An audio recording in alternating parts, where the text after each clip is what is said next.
अभी आप जब ये टॉपिक प्रिपेयर करते हैं तो क्या बातें आपको ध्यान में रखनी है। सबसे पहले तो मैं वो आपको बता देता हूँ।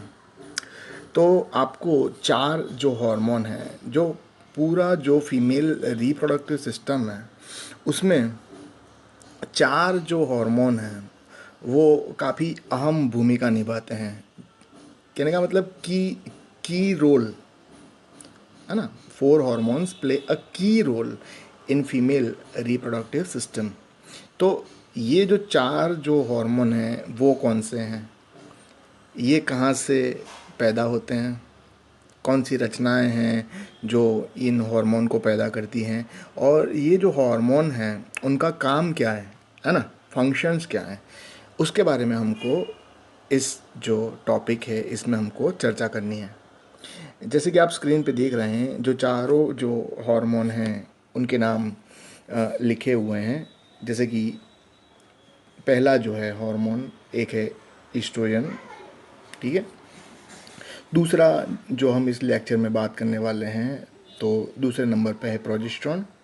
तीसरा जो है वो है रिलैक्सिन, और चौथा जो हार्मोन है वो है इनहिबिन। तो यहाँ पे आपको यही याद रखना है कि ये जो हार्मोन से कहाँ से सीक्रेट होते हैं और उनका काम क्या है, बस वही है इस टॉपिक में, ठीक है। अच्छा, अब पहला जो हार्मोन है ईस्ट्रोजन जो है उसकी हम बात करते हैं। तो आपने मैंने जो पिछला जो लेक्चर लिया था, जैसे कि जो मेरा फॉलिकुलर डेवलपमेंट का जो लेक्चर था, उसमें आपको पूरा वो लेक्चर अगर आपने नहीं देखा है तो वो देखना है, तभी आप समझ पाओगे कि ये जो ईस्ट्रोजन जो है वो कैसे प्रोड्यूस होता है, कौन से जो सेल्स हैं वो ईस्ट्रोजन को सीक्रेट करते हैं, है ना।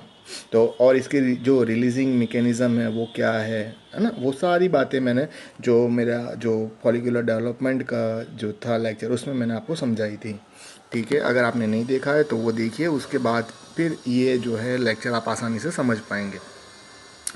अब यहाँ पे जैसे आप देख रहे हैं कि ये जो है ये ओवरी दिखाई गई है, और ओवरी के अंदर आप यहाँ पे देख सकते हैं कि जो ग्राफियन फॉलिकल है वो रप्चर होके उसमें से सेकेंडरी oocyte जो है वो रिलीज़ हो रहा है, और यही जो प्रोसेस है उसको हम ओव्यूलेशन कहते हैं। अच्छा, ओवरी के अंदर आप अगर देखेंगे तो ये जो है अलग अलग, जैसे कि यहाँ पे बता रहे हैं, है ना, हमको पता है डेवलपमेंट प्रीमोर्डियल, फिर प्राइमरी फॉलिकल, सेकेंडरी, और बाद में लास्ट में ग्राफिन फॉलिकल। तो इसी के ये जो ग्रेन्युलोसा सेल होते हैं, है ना, डेवलपिंग फॉलिकल में जो ग्रेन्युलोसा सेल होते हैं वही ईस्ट्रोजन जो है उसका सिक्रेशन करते हैं। एक बात ये ध्यान में रखनी है। अच्छा, और फिर ओव्यूलेशन के बाद में ये जो है ग्राफियन फॉलिकल, तो ये किस में कन्वर्ट हो जाती है, तो ये कन्वर्ट हो जाती है कॉपस ल्यूटियम में। और ये कॉपस ल्यूटियम जो है वो कैसे बनता है, तो वो जो था ल्यूटियल फेज है ना ऑफ दी ओवेरियन साइकिल, वो जो मैंने लेक्चर लिया था उसमें मैंने आपको पूरी ये जो रचना है कॉपस ल्यूटियम कैसे बनता है वो मैंने आपको समझाया था, ठीक है। तो ये जो कॉपस ल्यूटियम है इसमें से भी जो ईस्ट्रोजन है उसका सिक्रेशन होता है, ठीक है। तो यहाँ पे अगर आप चार्ट में देख रहे हैं तो यहाँ पे आप देखेंगे कि ये देखिए, ये अब ये जो है ये एरो देखिए, और ये वाला जो है ये एरो है ना, दोनों जो एरो है कहाँ पे जा रहे हैं, ठीक है। तो आपको पता चला अभी कि जो जो ग्रेन्युलोसा सेल हैं वो, है ना, और जो कॉर्पस ल्यूटियम है उसमें से ही जो ईस्ट्रोजन है वो सीक्रेट होता है। अभी यहाँ पे हमको एक गलती ये नहीं करनी है कि ईस्ट्रोजन जो है वो कोई एक हार्मोन है, ऐसा हमको नहीं समझ लेना है। देखिए यहाँ पे मैं आपको बता रहा हूँ, देखिए, है ना, यहाँ पे लिखा है, ठीक है, एटलीस्ट 6 डिफरेंट ईस्ट्रोजन्स, है ना, have been isolated from the plasma of human females, है ना। यानी कि जो मानव महिलाएं हैं उनका प्लाज्मा यानी कि उनका जो ब्लड है उसमें से कम 6 अलग अलग प्रकार के ईस्ट्रोजन पाए जाते हैं, ठीक है। अच्छा, इनमें से जो महत्वपूर्ण मात्रा में जो होते हैं, ज़्यादा मात्रा में जो होते हैं वो कौन सा है, तो बीटा, उनका नाम लिखा है बीटा इस्ट्राडायोल, फिर एस्ट्रॉन, और तीसरा है एस्टेरियोल, ठीक है। ये 3 जो हैं वो ज़्यादा मात्रा में होता है। अच्छा, अभी जो नॉन प्रेग्नेंट वूमन है ना, जो महिला गर्भवती नहीं है, उनमें सबसे ज़्यादा मात्रा में पाया जाने वाला जो ईस्ट्रोजन है वो बीटा ईस्ट्राडायोल होता है। अच्छा, ये जो बीटा ईस्ट्राडायोल है उसका निर्माण किस में से होता है? तो जो अंडपिंड है, ओवरी है, उसके अंदर जो कोलेस्ट्रॉल होता है, कोलेस्ट्रॉल में से ही जो बीटा ईस्ट्राडायोल है वो प्रोड्यूस होता है। तो ये तो हमने जो ईस्ट्रोजन है उसके बारे में थोड़ी जानकारी ली, ठीक है। अच्छा, अब ये ईस्ट्रोजन जो है उसके काम क्या है उसकी हम बात करते हैं। तो देखिए, तो ईस्ट्रोजन का जो काम है ना, promote and development and maintenance of female reproductive structures. अब हमको पता है कि जो फीमेल रिप्रोडक्टिव स्ट्रक्चर यानी कौन से हैं, जैसे कि वेजाइना, ठीक है, वेजाइना, फिर uterus, uterus, oviduct, oviduct and ovary, ये जो हैं ये फीमेल रिप्रोडक्टिव स्ट्रक्चर्स हैं। तो इनके डेवलपमेंट में जो अहम भूमिका निभाता है वो हार्मोन कौन सा है? तो वो हार्मोन है ईस्ट्रोजन। कहने का मतलब ईस्ट्रोजन की वजह से ये सारे जो अंग हैं, है ना, इनका विकास होता है ना। अभी फिर जो सेकेंडरी जो सेक्स कैरेक्टरिस्टिक हैं उनके डेवलपमेंट को प्रमोट करता है ईस्ट्रोजन। और फिर जो ब्रेस्ट है ना, तो जो मेमोरी ग्लैंड है उनकी जो साइज़ है वो भी बढ़ती है ईस्ट्रोजन की कारण। अभी जो सेकेंडरी सेक्स कैरेक्टरिस्टिक जो हैं फीमेल के वो कौन से हैं? तो इसमें आप देखिए, distribution distribution of adipose tissue. अच्छा, एडिपोज टिश्यू जो है वो क्या है? तो वो चर्बी युक्त कनेक्टिव टिश्यू है ना, चर्बी वाली संयोजक पेशी है ना। और ये जो है एडिपोज टिश्यू वो कहाँ पे जमा होती है? तो ये जमा होगी ब्रेस्ट में। ईस्ट्रोजन की वजह से जो एडिपोज टिश्यू है वो कहाँ पे जमा हो रही है? तो वो जमा होती है ब्रेस्ट में, ठीक है। जो स्तन है उनमें जमा होगी, तो जो स्तन है उनका जो कद है वो बढ़ेगा, ठीक है। फिर एब्डोमेन यानी कि जो पेट है वो वहाँ पे, ठीक है। फिर मॉन्स प्यूबिस में, फिर जो हिप्स होते हैं, जो नितंब होते हैं, उनमें एडिपोज टिश्यू जमा होता है, ठीक है। तो एडिपोज टिश्यू जमा होने के कारण ईस्ट्रोजन की वजह से एडिपोज टिश्यू जमा हुई इन सारे अंगों में, और ये जो अंग हैं उनके कद जो हैं वो बढ़ते हैं, ठीक है ना। अच्छा, फिर वॉइस पिच है ना, जो महिलाएं हैं, जो लड़कियां हैं, उनका जो सुंदर सी जो आवाज़ होती है, तो वो आवाज़ के लिए भी, है ना, मर्दों का जो आवाज़ है और लड़कियों और महिलाओं की जो आवाज़ है उसमें हम बहुत फ़र्क देखते हैं। तो वो जो फ़र्क है उसका भी कारण क्या है? ईस्ट्रोजन ही है, ठीक है। और फिर जो पेल्विस जो है वो भी बड़े हो जाते हैं, उसका कारण भी ईस्ट्रोजन है, ठीक है।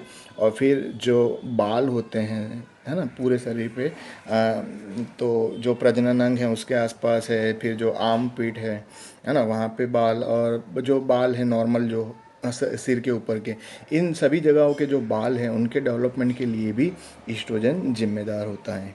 तो एक मायने में हम कहें कि जो स्त्री है, स्त्री की सुंदरता की चाबी जो है ना, वो ईस्ट्रोजन है।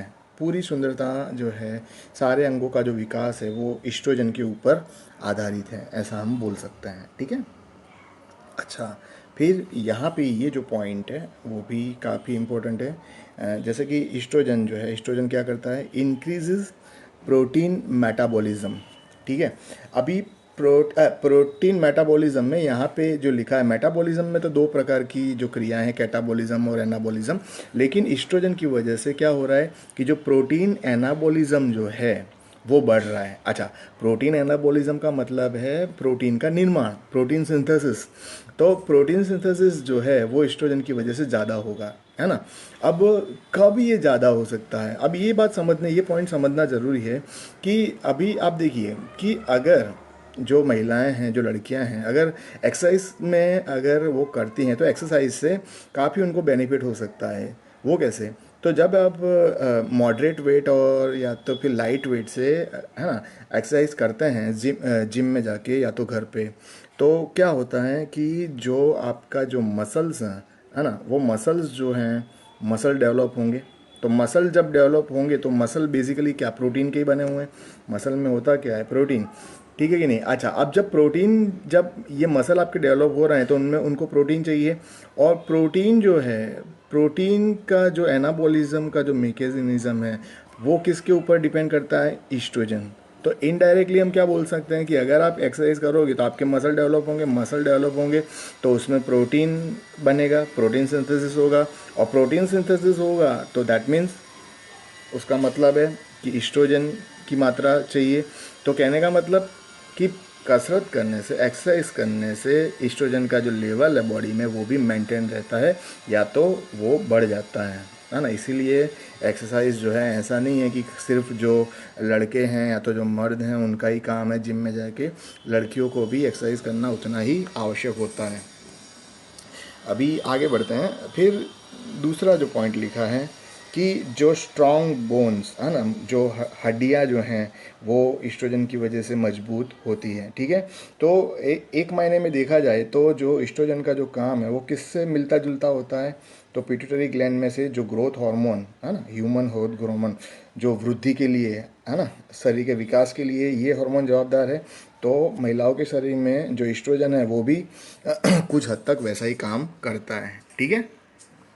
उसके बाद वाला जो पॉइंट आप देखेंगे यहाँ पे, तो इसमें लिखा है, देखिए आपने कभी भी ऐसा सुना नहीं होगा, कभी भी हम ऐसा नहीं सुनते कि कोई महिला जो है जिसकी जो एज है वो 50 से कम थी और उनको हार्ट अटैक आया, है ना। कोई रेयर केस में ही ऐसा होता है, लेकिन ज़्यादातर केस में कभी भी ऐसा होता नहीं है कि 50 साल से कम की किसी महिला को हार्ट अटैक आता है। अभी उसकी वजह क्या है, उसका रीज़न क्या है कि आप देखिए कि जो ईस्ट्रोजन जो है वो क्या करता है, लोअर ब्लड कोलेस्ट्रॉल लेवल है ना, जो खून है, खून में कोलेस्ट्रॉल की जो मात्रा है वो ईस्ट्रोजन जो है वो कम कर देता है। ठीक है। अच्छा, अब कोलेस्ट्रॉल की जो मात्रा कम हो गई है ना खून के अंदर, तो फिर क्या होगा। अच्छा, हार्ट की जो मेन आर्टरी है ना, कोरोनरी आर्टरी, तो कोरोनरी आर्टरी जो है उसमें कोलेस्ट्रॉल जमा नहीं होगा, है ना। तो आर्टरी जो है, आर्टरी का ब्लॉकेज नहीं होगा। ठीक है। और इसी वजह से जो हार्ट अटैक है वो भी नहीं आएगा, है ना। जबकि यही इसी एज में आप देखिए कितने सारे जो पुरुष हैं उनको हार्ट अटैक आता है ना, लेकिन महिलाओं को हार्ट अटैक नहीं आता। तो उसका जो प्रमुख कारण जो है वो है ईस्ट्रोजन। ठीक है। तो ये जो था, ये पॉइंट भी हमको याद रखना है। ठीक है। और फिर ये जो है लास्ट वाला जो पॉइंट है उसमें आपको ईस्ट्रोजन का नेगेटिव फीडबैक आपको याद रखना है। ठीक है। तो ये नेगेटिव फीडबैक क्या है वो मैं आपको बता देता हूँ। जो चार्ट है वो मैं आपको बता दे रहा हूँ, उसमें से आप आसानी से समझ पाएंगे। ठीक है। यहाँ पे आप देखिए, ये देखिए कॉपस ल्यूटियम जो है यहाँ पे बताया है, ये कॉपस ल्यूटियम बताया है। ठीक है। उसमें से ये देखिए ईस्ट्रोजन। ठीक है। और ये ईस्ट्रोजन से जो डॉटेड लाइन जा रही है ये नेगेटिव फीडबैक बता रहे हैं। अच्छा, नेगेटिव फीडबैक ईस्ट्रोजन किस पे कर रहा है, एक तो ये रही एंटीरियर पिट्यूटरी पे। ठीक है। और दूसरा किस पे हो रहा है नेगेटिव फीडबैक, तो ईस्ट्रोजन जो है नेगेटिव फीडबैक कर रही है हाइपोथैलेमस पे। ठीक है कि नहीं। तो ये नेगेटिव फीडबैक जो है उसकी वजह से क्या होगा, हाइपोथैलेमस जो है वो हाइपोथैलेमस क्या करेगा, कम मात्रा में जीएनआरएच जो है वो रिलीज़ करेगा। जीएनआरएच जो है वो किस पे असर करता है, एंटीरियर पिट्यूटरी पे। ये जो है वो एंटीरियर पिट्यूटरी है। ठीक है। अब जब जीएनआरएच जो है वही नेगेटिव फीडबैक की वजह से कम रिलीज़ हो रहा है, तो जो एंटीरियर पिट्यूटरी है वो क्या करेगी, कम, बहुत ही कम मात्रा में, है ना, बहुत ही कम मात्रा में एफएसएच एलएच रिलीज़ करेगी। तो कहने का मतलब एफएसएच और एलएच का जो लेवल है वो भी